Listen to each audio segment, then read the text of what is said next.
Kanye West has returned to the spotlight after making sensational claims that Diddy used a clone to escape from prison, suggesting the person currently in Fort Dix may not be who people believe he is. Leaked footage circulating online has fueled these rumors, and 50 Cent has also spoken up after Diddy issued a cease and desist order over his upcoming docuseries about the music mogul. There's a lot unfolding in this ongoing controversy. Clone, apparently there's this thing spreading around where people are saying that the person that's actually in jail is not the real Diddy. Let me catch you up to speed. This is a real photo of Diddy. Notice the markings on his face. They're very prominent and they are from the real Diddy. However, in this mugshot right here, you do not see these markings at all. So people are claiming that whoever is in jail, allegedly, supposedly, is not the real Diddy. This photo always terrified me. There's just something off about this photo. To make matters even more weird, Diddy's private jet is still flying around as we speak and making stops in various locations around the world. Just a few days ago, his private jet was spotted at Auckland Airport, a spot normally reserved for private aircraft. This is from the account Celebrity Jets. They're actually tracking P. Diddy's private jet flight path. And this is when it was landing at New Zealand. And 2 days ago, it was at Honolulu, Hawaii. This is the actual private jet that Diddy owned. And you can see him getting off this. TMZ recently released leaked footage that appeared to show Diddy inside Fort Dix interacting with other inmates, but the clip raised more questions than answers. Viewers pointed out that the man in the video looked noticeably different from Diddy, mentioning things like mismatched moles and a slightly altered facial structure, as if someone was trying to resemble him, but didn't quite get it right. On top of that, the individual's behavior seemed unusual compared to how Diddy typically carries himself. We got video of him at Fort Dix reporting for work in the library, where he is making recommendations and handing out different movies and books for his fellow inmates. I'm really fascinated just by the library itself. But you're seeing him here. This is him reporting to work, taking off his jacket, taking off his scarf, and settling in for a day on the job. It looks like a public school library. Yeah. It's This was the chapel, and this is the media library in the chapel, which is where Diddy's currently working. He's working in a Life Connections program, which is an 18-month program that helps rehab people, get them closer to spirituality, to charity groups, and with that, it will shorten his sentence. But in this media library, he helps inmates with religious material, rent out movies, that kind of stuff. You see him pushing a really cart interesting with a TV on it. Yeah, I mean, he was in the laundry room when he first got there. Yeah, this got to be his first This assignment. got to be a promotion. Yeah, it feels like a promotion. It feels like maybe he tried the lunchroom and put in a request for something different. Yeah, it does. It does sound like he used maybe possibly some connections to get a better job. Some fans began digging deeper and noticed that Diddy's private jet was reportedly making international trips during the same period. With Diddy facing numerous civil lawsuits and several ongoing criminal investigations, people questioned who could be using the jet while he was in custody. Online sleuths started comparing flight logs with court timelines and claimed the aircraft was traveling to locations tied to business interests, offshore sites, and major entertainment hotspots, places Diddy himself would typically visit, even though he was allegedly behind bars. Meanwhile, the new explosive documentary is being driven by 50 Cent, Diddy's longtime rival, along with director Alexandria Stapleton. How did you get that footage of Diddy? I figured most journalists would not disclose their source. The recordings offer viewers a close look at Cull's state of mind leading up to his criminal trial, including portions of his conversations with his legal team. Does he know y'all have this in the doc? I would doubt he knows. So when this airs, that'll be the first time that his legal team, Diddy, that everybody knows that this footage is now seeing the light of day. Perhaps. What was he intending to use it for? I have no idea what he used that for. I mean, you're talking about a man who films himself doing everything and has for decades. I think he wanted someone to be behind the scenes with him. Combs's team pushed back in a statement to NBC News, calling the Netflix documentary a shameful hit piece and accusing the filmmakers of using stolen, unauthorized footage. They issued a cease and desist to Netflix, while Netflix directed NBC News to a statement from director Stapleton, who said the material was obtained legally. This is where Kanye enters the conversation. Last year, he publicly criticized his former trainer, Harley Pasternak, whom he described as a government-connected handler, and claimed that many people in Hollywood have someone controlling them. Kanye even suggested that if he ever disappeared and returned, it might not really be him. Diddy later stepped out of the public eye for nearly 2 years, and now that he has resurfaced, some fans claim he looks and behaves differently, especially as reports circulate about someone using his private jet in ways that resemble his past travel patterns. Harley Pasternak has been working with every celebrity, from Ariana Grande to Jessica Simpson, from Mac Miller to Brittany Murphy. This man is everywhere, and there are major red flags. Like, why is an ex-government defense agent working as a nutritionist for the biggest celebrities? It really appears that Harley is a handler, and that's why celebrities like Kanye West has exposed him. For example, Kanye shared text messages showing Harley threatening him to drug him up like a zombie, send him away to a hospital, and keep him away from his kids. There's also the point that Kanye supported Diddy from the very beginning of the trial and even appeared in court. Kanye West showed up just a day after Diddy's name was mentioned, and during his visit, he reportedly met with Christian, telling him he would do whatever it took to help Diddy. You say he wasn't invited to these parties. Obviously, Cat Williams done talked about these parties. People will mention I don't know if it's a party. I'm saying that metaphorically. You know what I'm saying? But you've heard about the parties that everyone is talking about. But you've never got invited to them. So you I don't know what really... I don't know. I didn't even know what the party. That's how far out of it I am. I don't know. But the people call me Illuminati too. It's like, call me what? Okay, cool. I'm Illuminati then. Whatever it is. It's like, whatever. I don't care. I really don't give a. I really don't give a. There you have it. Not the box right in the middle. Kanye West. Kanye. Kanye, why'd you show up today? Hey guys, Aaron Katursky here from ABC. As if the trial of Sean Combs needed more spectacle, in walked Kanye West. He was inside for about 20 minutes. He didn't get into the courtroom. The guards made him go through security just like everybody else. He had to check his phone. And then he was taken up to the 24th floor to the overflow room. Now, I'm not sure if he didn't like it, didn't think it was the right vantage point for him, but he was only in there for a matter of minutes until he walked right back out. He was wearing this white, maybe canvas suit. And he told us that he was here to support Sean Combs. We're not sure that Combs' legal team wants him here for support or if he came on his own volition, but it certainly was a moment while testimony was going on from Sean Combs' former assistant, a guy named Jonathan Perez, who was with him from 2021 to 2024, said he set up hotel nights that he referred to as King Nights, brought the lights, brought the Astroglide, brought the baby oil. The jury saw a lot of pictures today, too, of things seized from Combs' Los Angeles mansion. 900 bottles of Astroglide lubricant. According to the HSI agent on the witness stand, the jury saw boxes of it, all stacked up in Combs' garage. A few days later, Kanye reportedly spoke with Diddy and even shared parts of their conversation online. That's when things began to feel unusual. Kanye, who had been fully supportive of Diddy up to that point, suddenly pulled back afterward. Some fans wondered whether Kanye realized something during that call.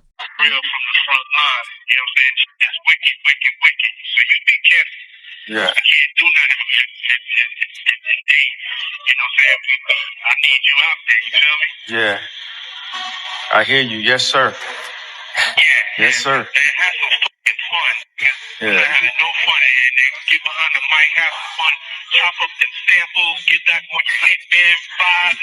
Yeah. Have some fun, get that smiling. Yeah. These other motherfuckers ain't wasting your time, B. Yeah. You know what I'm saying? Yeah. Rumors about Hollywood and cloning have circulated for years, and they're not claims people take lightly. Last year, Orlando Brown even suggested that Kanye had been cloned, a claim that some online circles entertained.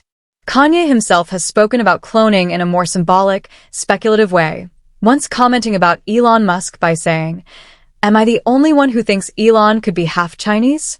Have you ever seen his childhood photos? Take a Chinese genius and a South African supermodel, and you get an Elon." I say an Elon because maybe they made 10 to 30 Elons and he's the first hybrid that stuck. These remarks fueled even more debates online, with some people drawing comparisons to other public figures, including Obama. Actually realize like how there's a taller Kanye and a smaller Kanye, and a smaller. They're fighting for who's going to be Kanye.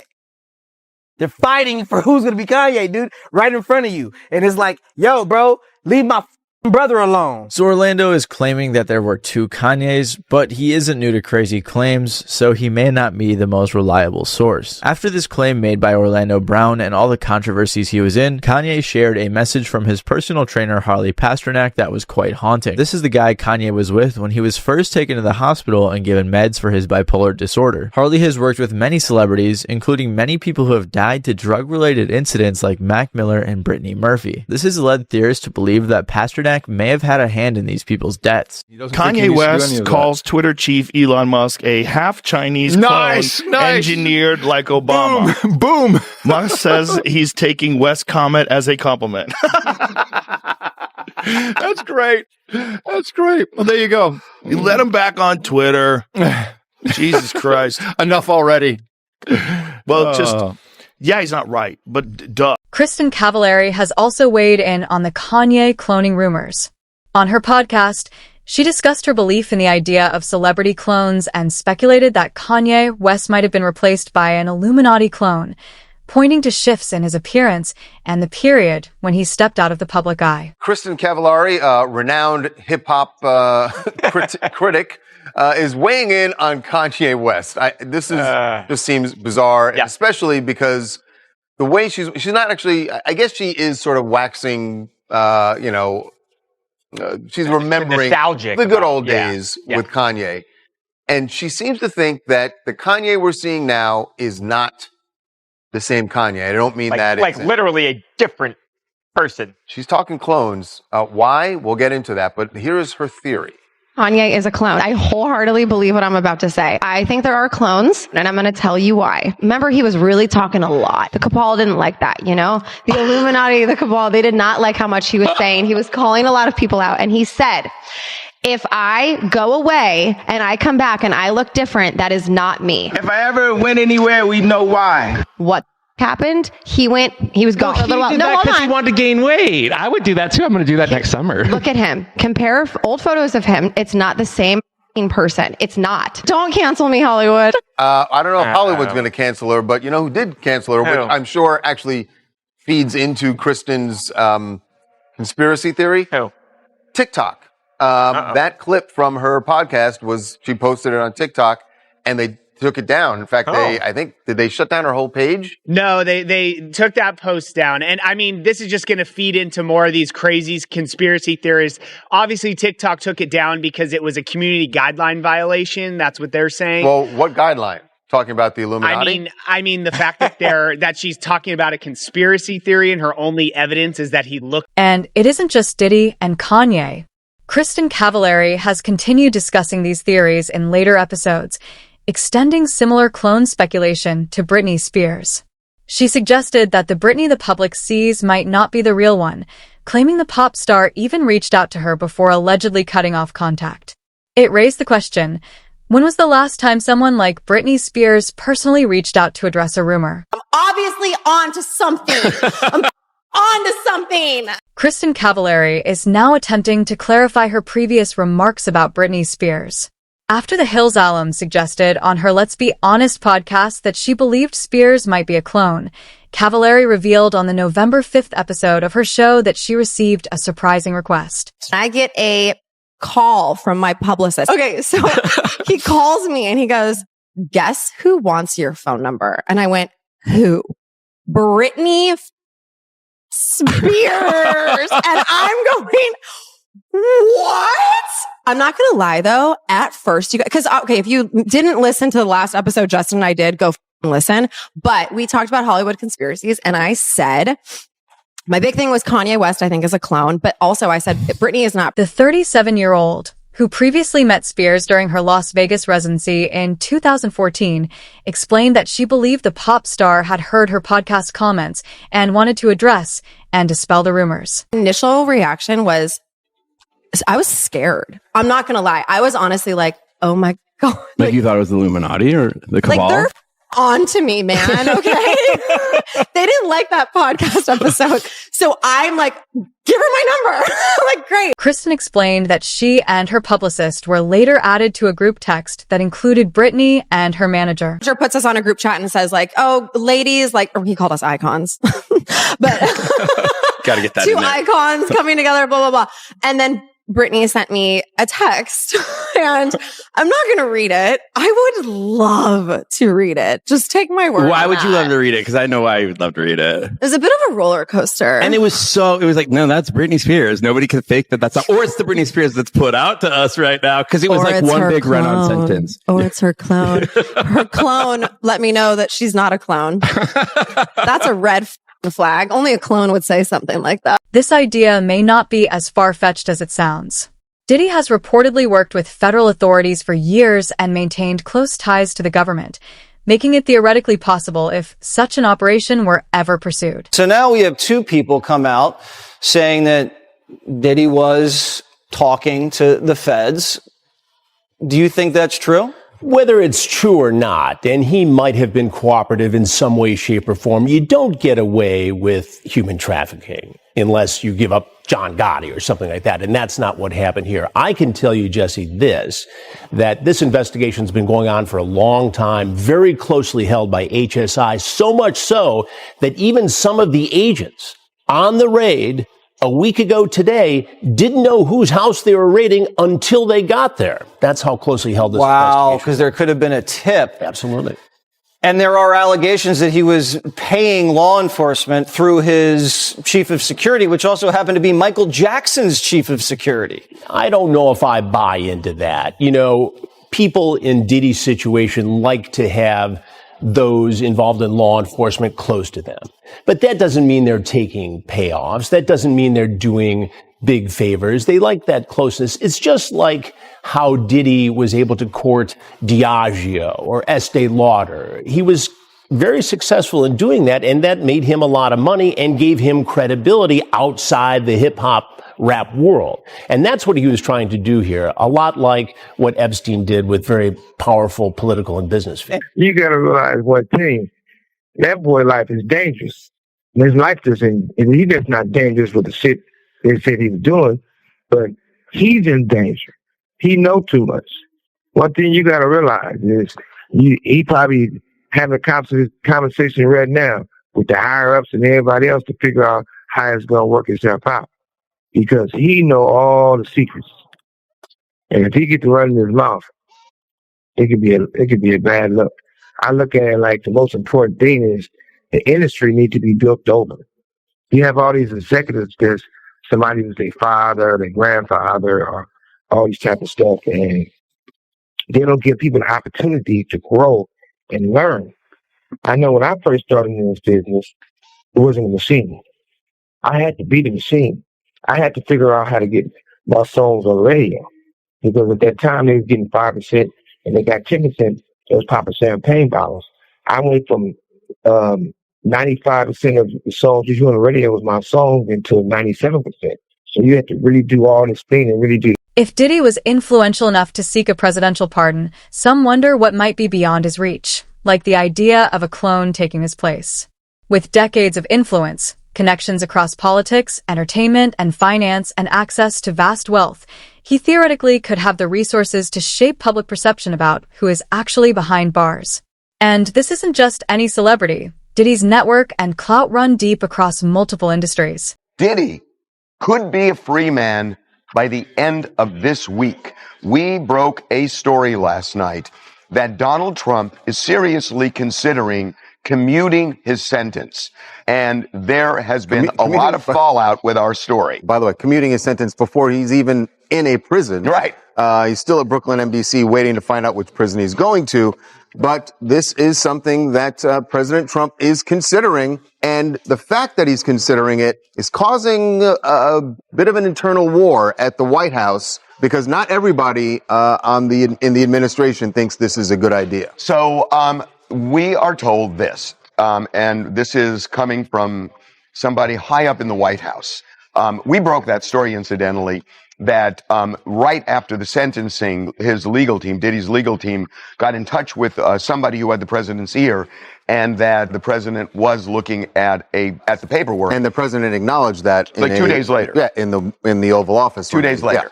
So we now know that Trump is considering, we're told that he's kind of waffling, he's going back and forth on this, but there are staffers in the White House telling him, don't do it. So we put this story up last night. Even Diddy's lawyer mentioned that he had a plan no one could have anticipated. Could this have been what he was referring to? No, is everything that I read in that article looked accurate? Well, look, that's probably some relief to Diddy's team, you know. And I don't know. I think they're moving ahead. I don't think anybody is counting on anything, and right. But I think the reporting was accurate. How did you hear he's faring since sentencing? I don't know. I mean, I hopefully we'll see him soon and find out. I guess lastly, I would ask, what do you think his future looks like? I have the utmost confidence in Sean. I think Sean will make a comeback, the likes of which people are not expecting. So I have. I've watched him. I've known him for a long time. I have the utmost confidence in him. In whatever sphere. I mean, he's done business, the music, he's iconic in a lot of ways, and I think he'll make a comeback. I'll leave it at that. Let's face it, Diddy has the means to hire someone to stand in for him behind bars, and he's shown he's willing to do whatever it takes. 50 Cent's recent Netflix docuseries highlights this, including leaked footage from before the trial, where Diddy reportedly instructs his legal team to find the most corrupt person available and use their assistance. With that kind of influence, could he really not find someone to take his place in prison? Before-scene footage of Sean Diddy Combs in the days leading up to his arrest in New York last September. You want to put the stuff in my fanny pack, King? The exclusive video obtained by Netflix shows Combs debating with his lawyers about strategy. Listen to me. I'm going to get off the phone right now, and I am going to let you professionals look at the situation and come back to me with a solution. No matter what nobody said. Let's just, here and there, y'all are not working together the right way. We're losing. The footage is part of a new, highly anticipated docuseries by director Alex Stapleton and rapper and executive producer Curtis 50 Cent Jackson, titled Sean Combs, The Reckoning. Was there anything that surprised you when you were watching? I think it was surprising that he actually filmed it. It was very interesting to watch a man who's known for his brand presence. You know, he has a really amazing knack for marketing and all of that, and how he was sort of taking that into account and how he was coming off to the public. The exclusive video also shows Combs in Harlem greeting fans. Off my back, bro. Long as you win. I'm going to win. Long as you win, we win it. I'll accept it. I need some hand sanitizer. Hold on. I got it. I've been out in the streets amongst the people. Yeah, I gotta take a bath. Like the amount of people that actually I'm coming in contact with, like that's what I have to do. You know what I'm saying? It's like 150 hugs. You're a public person as well, and there was one instance in Harlem, and his reaction when those people went away. Got in the car and said, I feel like I need to wash, like I'm dirt. That was, it shows you his character. Was that the reason for including it? Yeah. I mean, what's the odds that you would do that in front of the camera? Let people know that the show is not completely the perspectives of people that did not like Sean. We weren't trying to just get the highlights, the salacious details, you know, that the real goal was to storytell. And not everyone needed to have an allegation to be a part of this project. The 4-part series also features 2 jurors from Combs' trial who are speaking for the first time about how they reached their mixed verdict, finding Combs guilty of 2 prostitution offenses, but clear of racketeering and trafficking charges, both sharing their thoughts on the relationship between Combs and singer Cassie. Juror 75 describing them as 2 people in love, and Juror 160 saying in part, domestic violence wasn't one of the charges. Cassie, is she a victim in all this? I believe Cassie's a victim in all this because she came in she's like 18, like 19 years old. In the very beginning, after a while, over time, you conditioned for it. The goal of what the film is trying to do is to let the audience kind of come in to ask questions like, Were their decisions colored by certain things, and who got the benefit of the doubt, in that courtroom? Do you think that hip hop culture was on trial as much as Sean Combs was? Look, if I didn't say anything, you would interpret it as the hip hop is fine with his behavior. As expected, Diddy's legal team is taking every step to block the release of the docuseries. Through his spokesperson and lawyers, Combs has labeled it a disgraceful hit piece, alleging that Netflix relied on stolen or unauthorized footage he has been filming since he was 19 to tell his life story. Since Diddy documentary isn't even out yet, and Diddy is mad as hell. Diddy's crisis PR manager put out statements to the media outlets claiming that the never-before-seen videos that are in the Netflix documentary were stolen. He's claiming that the one of him talking to his lawyers about doing dirty business was never meant to see the light of day. So you know what? Let's go ahead and hear what he said one more time. We have to find somebody that'll work with us that has dealt in the dirtiest of dirty business. We're losing. Diddy is also pissed that 50 Cent is the one that created this documentary, calling it a shameful hit piece, and he said it's crazy that 50 Cent got to work on this documentary when he has had a personal vendetta against Diddy for years. Already know while Diddy is sweating, 50 Cent literally doesn't care. He has still been trolling on his social media all day long. Media outlets are sharing how 50 Cent posted that Diddy's publicist was saying nasty things about him and he just didn't want to go to Diddy's parties. He captioned it, "Netflix is concerned that their servers may not be able to handle everyone watching at once at 12 a.m. Eastern time. It goes live." Even though Diddy is accusing Netflix and the team of stealing this unseen video footage that is in this documentary, the team hit back pretty quickly. They said in a statement that this video footage came to them and they did everything legally to acquire this video footage. And that they basically own all of the rights of this unseen video footage that is about to be in this Netflix doc. Probably one of the funniest things that I saw in these statements from Diddy's PR team is the fact that he didn't want these video clips of him talking to this lawyer out for the public to be able to see. You didn't want this clip of you talking to your lawyers viewed by the public. Why were you having somebody film you at all? Some of the video footage, Diddy admits that he hired people to film him because he wanted to use it in his own show. 50 Cent stands by everything presented in the docuseries and has dismissed rumors that it was created as an act of revenge. He emphasized that this isn't a personal vendetta, but rather an effort to reveal the truth and show the public who Diddy really is behind the cameras and carefully managed PR. Watch this and think that you really hate Sean Combs. Why would they be thinking that? Because of the things that you post on Instagram, Yeah, because of the... Look at this. And let's stop for a second and do say that I hated him enough to hire his kids. And we've never done anything to each other.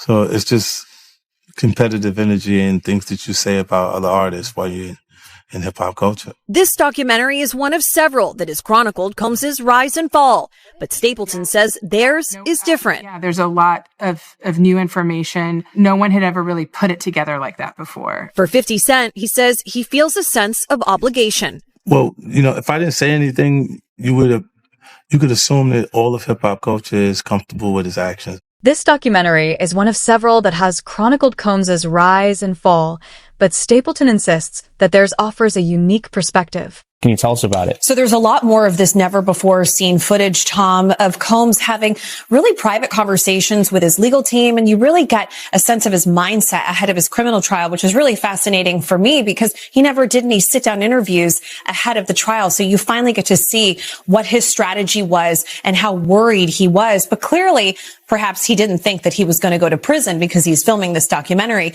You're also going to hear from Aubrey O'Day. She was in the girl band Danity Kane as part of making the band. She has an explosive allegation against Combs. And then there's quite a bit that focuses on the murders of Biggie and Tupac and people from Combs' inner circle raising a lot of questions. People are going to also have a lot to say. For 50 Cent, he says he feels a personal sense of responsibility. Here's the take from someone who's actually watched the docuseries.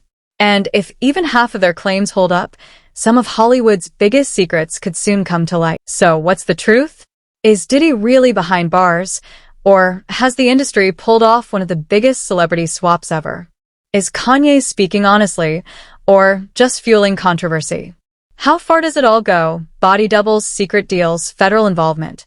One thing is clear, this story isn't going away anytime soon.